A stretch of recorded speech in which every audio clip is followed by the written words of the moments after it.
Mr. Jumman could talk about the reception he's getting from members of Congress, given the fact that there are members who support this contract as well. Yeah, I haven't. The question was, what sort of feedback have we gotten from the members of Congress? I haven't spoken or heard. I haven't heard from any members of Congress that think that this is a good idea. I met with Senators Clinton and Obama on Monday, and they talked about this as well. I mean, every member of Congress that we've spoken with has said the same thing. Something's really wrong here. You know, that this, every way you look at this, this is almost impossible to defend with a straight face. So that's, I haven't heard from any member of Congress who supports this idea. Do you seek a reversal on this provision or a splitting of the contract? No, we don't seek a split. Boeing is the one who should be making this plane. We seek a reversal of this, and Boeing should be awarded this plane. We put out the best plane. We've been doing it for 50 years. You know, and that's where this should be awarded. We're the proven supplier. You know, it's a funny thing with this, and you know, compounding on what Senator Tiahrt said, I mean, what Congressman Tiahrt said, I almost promoted him.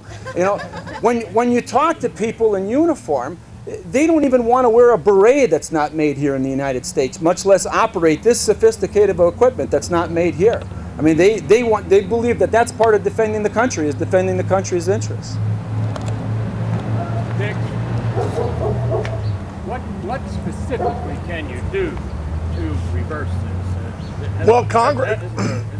Well, there's a process. There's a process in the Congress.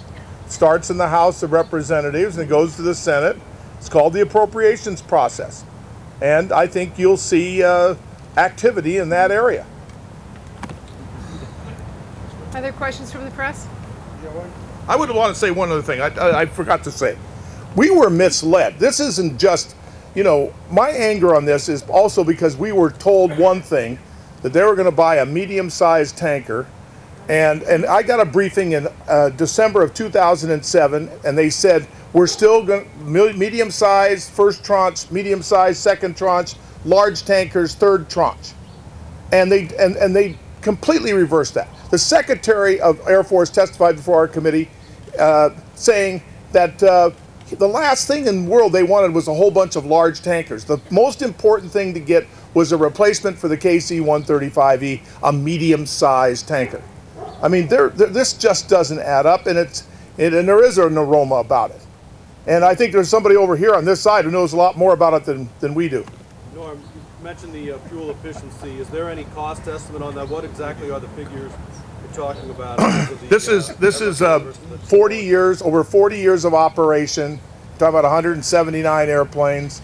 Their cost will be $30 billion above what it would cost to fly the 767. That's why this doesn't add up.